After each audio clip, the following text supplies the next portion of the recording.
Oi, gente. 15 vetos presidenciais sobre um monte de assuntos, 2 projetos de lei liberando dinheiro para a Justiça Federal e para o Ministério Público da União e uma medida provisória sobre desburocratização de empréstimos em bancos públicos. Este é o saldo de votações concluídas desta semana entre sessões da Câmara dos Deputados e sessões do Congresso Nacional que dependem da decisão de deputados e senadores. Quer entender um pouquinho mais sobre o que essas votações significam na prática? Acompanhe agora comigo o resumão desta semana. Eu vou começar falando dos vetos presidenciais, que foram o grande destaque, que mobilizaram mais análise, mais negociação entre os parlamentares e o governo. Mobilizaram também mais tempo de votação, foram 2 dias dedicados a isso. Para falar sobre veto presidencial, você precisa entender por que é uma votação complexa. Eu expliquei isso semana passada e vou trazer de novo porque é importante. Você tem que ter em mente que a análise de vetos presidenciais é a linha final do processo de criação de uma lei. Isso só acontece quando o governo não concorda com o Congresso.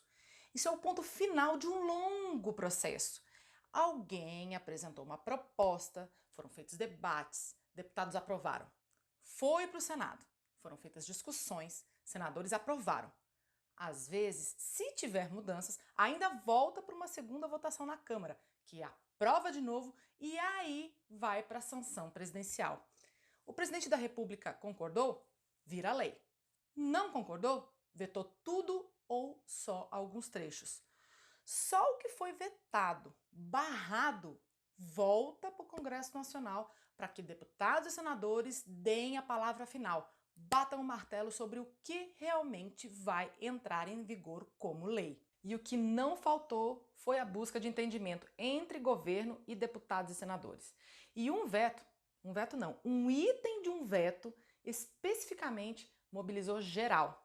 Lá atrás, quando o Congresso criou uma ajuda federal de 60 bilhões de reais para estados e municípios, mais adiamento de dívidas desses governos com a União para aliviar os caixas, o governo exigiu que, em troca, fossem congelados os salários dos servidores públicos até o final do ano que vem. Deputados e senadores concordaram, só que abriram uma exceção. Os profissionais da saúde, da segurança pública, da assistência social, da educação, de limpeza urbana e coveiros que estão atuando na pandemia poderiam ter reajuste. O governo federal não concordou com essa exceção, bateu o pé que o congelamento deveria ser para todo mundo e vetou. Era isso que estava em análise agora. Entenda, aqui, mais do que a batalha de números que rolaram para lá e para cá, números que tratam de uma previsão de um impacto que poderia acontecer, é importante você perceber que estavam em embate visões políticas diferentes.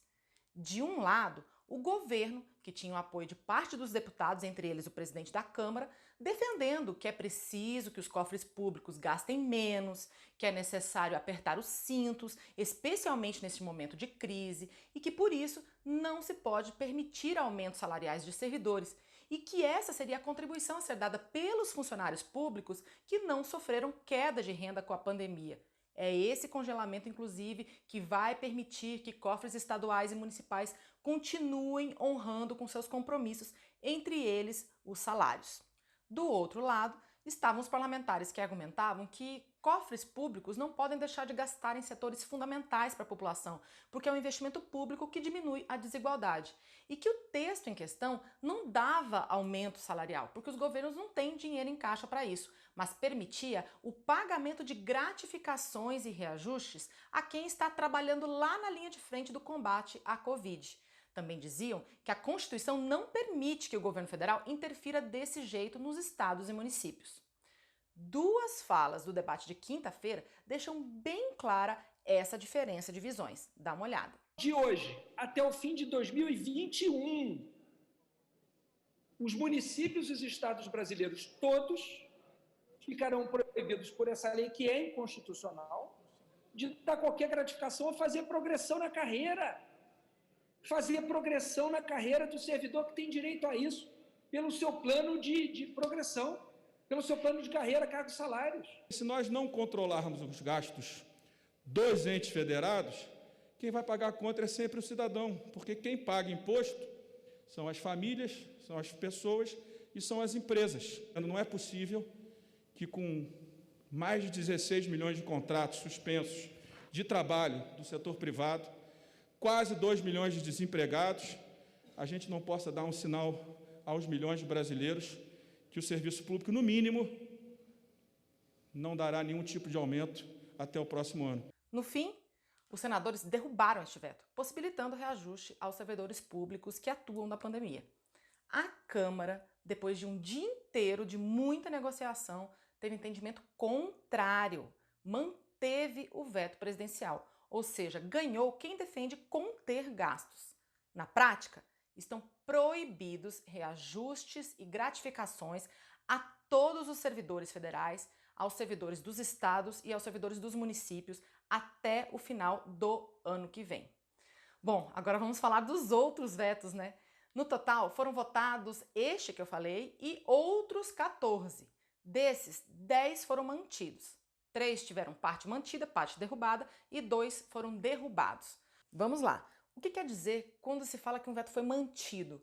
Que a iniciativa não vingou. Por exemplo, não virou lei aquele projeto que impedia a negativação durante a pandemia do nome de devedores, suspendendo a inserção dos CPFs em cadastros como SPC e Serasa. Isso foi vetado pelo presidente Jair Bolsonaro e os parlamentares concordaram com o veto. Também não viraram lei.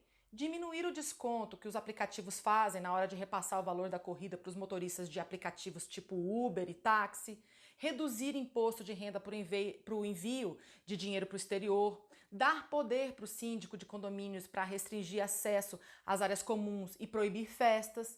Olha, não dá para falar de tudo, mas o que você precisa saber? Que o que teve o veto mantido fica como está hoje a lei, não muda nada. Ao contrário dos vetos que foram derrubados, né? Quando um veto é derrubado, significa que, apesar de o governo não concordar, os parlamentares acham muito importante. Então vai virar lei, sim. Com isso, vai ser obrigatório o uso de máscaras em locais fechados que tenham reunião de pessoas, como lojas, escolas, igrejas, indústrias. Quem não usar vai levar multa. Aqui havia uma polêmica se isso obrigaria o uso de máscaras dentro de casa. Os parlamentares entendem que não, porque a Constituição proíbe a violação do lar. Outros pontos que vão virar lei sobre as máscaras é que os estabelecimentos vão ser obrigados a fornecer a proteção para os colaboradores e podem proibir alguém sem máscara de entrar no recinto. Próximo veto derrubado, ou seja, vai virar lei. A proibição de despejos com base em decisões temporárias da Justiça, liminares, até 30 de outubro. Isso para todos os imóveis urbanos, seja de uso residencial ou comercial. Aqui, atenção, não é que o despejo por falta de pagamento de aluguel não possa acontecer. Pode, mas vai levar mais um tempo porque vai precisar esperar o final do processo, a sentença judicial.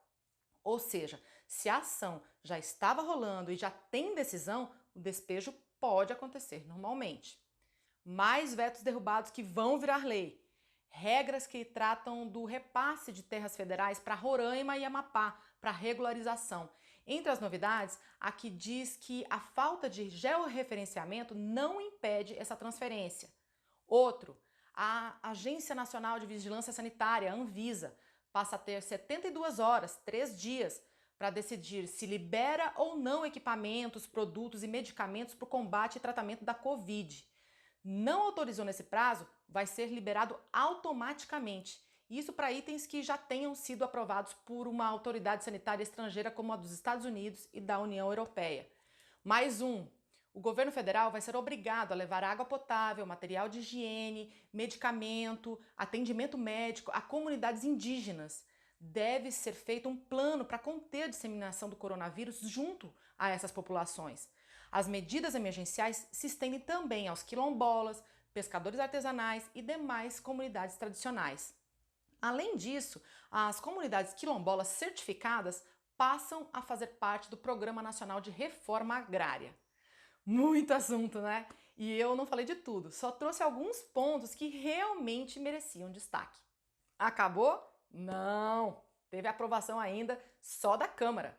foi a da medida provisória que libera as pessoas e empresas de terem que apresentar certidões negativas trabalhistas, tributárias e eleitorais na hora de pedir empréstimo em bancos públicos, como a Caixa e o Banco do Brasil. O texto também limita a cobrança dos cartórios na hora de registrar financiamento aos produtores rurais.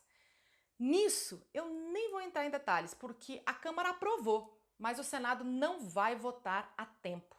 A medida provisória perde a validade segunda-feira e os senadores só têm sessão marcada para terça-feira. Ou seja, essa aí vai caducar, não vai virar lei permanente. Então, é isso. O resumo da semana fica por aqui. Se você quiser mais detalhes sobre algum assunto que eu falei, já sabe, dá uma olhada no site da Câmara. Tem tudo lá. Até a próxima. Tchau, tchau.